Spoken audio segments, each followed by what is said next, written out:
రుబ్బులో కొంత మా వీళ్ళు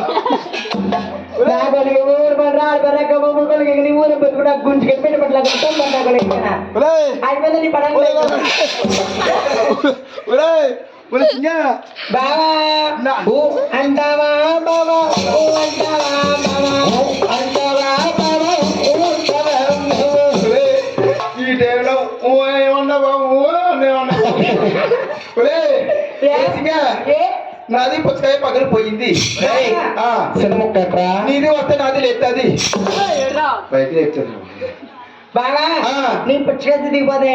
ఇక్కడ ఉన్నారు పిల్లలు తలక ముక్కట తలక ముక్క కానీ మిక్సీ తెచ్చుకోండి జ్యూస్ తెచ్చి తాగేస్తారు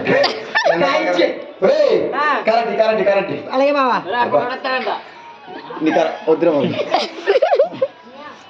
బాబులే నాతో అడిగేలాక నన్ను గంటెత్తామా నీ అమ్మ అమ్మ నీ అమ్మలే నాతో అడిగేలాక నన్ను గంటెత్తా నీ అమ్మ నా కొడుకు నీ ఊరు మీద నా కొడుకు నా అమ్మ గట్టా వస్తే నా గురించి ఎప్పుడన్నా మా అమ్మకి ఏమన్నా పండగకు వచ్చి ఎప్పుడన్నా పెట్టావా ప్రతి పండగ నేను పెడతా మీ అమ్మ పెట్టించుకోవడం పెడతా తొలిగాను మా అమ్మకి మీ అమ్మక నువ్వు గుర్తిపోతుంది మా అమ్మ అంటే నాకు కోపరాదా ఎక్కడ మీ అమ్మకి వెళ్తా నీ పై నీది నా కోటి పెడతలేదు కదా మా అమ్మకి పెడతావా అంటే ఎప్పుడించో వీళ్ళ అమ్మకి పెడతామని నేను దాస్తున్నానండి మొన్న నేను దాస్తున్నాను మొన్న నేను దగ్గరికి వెళ్ళానండి మా బాబా దగ్గరికి బాబా మీ అక్కడికి ఏమైనా ఇట్టావా అన్నాడు అప్పుడు నా దగ్గరే బాబా ఎంత వదలమో నేనేం పెడతాను అన్నాడు ఇలాగ ఈ దగ్గరికి వచ్చాను ఇక తెప్పించుకోండి దగ్గరికి ఈ దగ్గర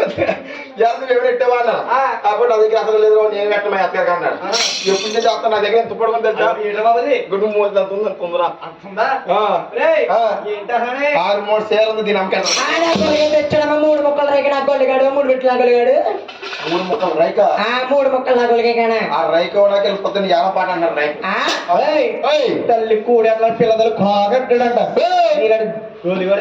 ఇది నాదండి మా అమ్మ ముందు డబ్బులు లేపడా సరే అవ్వ మీ అమ్మ ఉంటుందా మా అమ్మ ఉందంటే అది మనం తాగిది కాదు అదేనండి అడగరాత్రి దగ్గరకా అది లేపడు సరే వచ్చి అమ్మకి ఎటువంటి తెచ్చా 10 పండక్కనే అబ్బా 6 సంవత్సరాల నుంచి దాచుకోలేక 6 ముక్కలు రైతు అది నీకు ఎక్కడ మీ అమ్మగారు దాస్తున్నా పిలిచోనే పెట్టేసి పెట్టి పెట్టినంటే ఎక్కడ కొలిగానే నేను అడగదని చెప్తాను ఏడ్చానంటుంది మరి సింగా సరే కానీ ఇంకా మిట్టేమన్నాయా రాజమండ్రి వెళ్ళిపోతే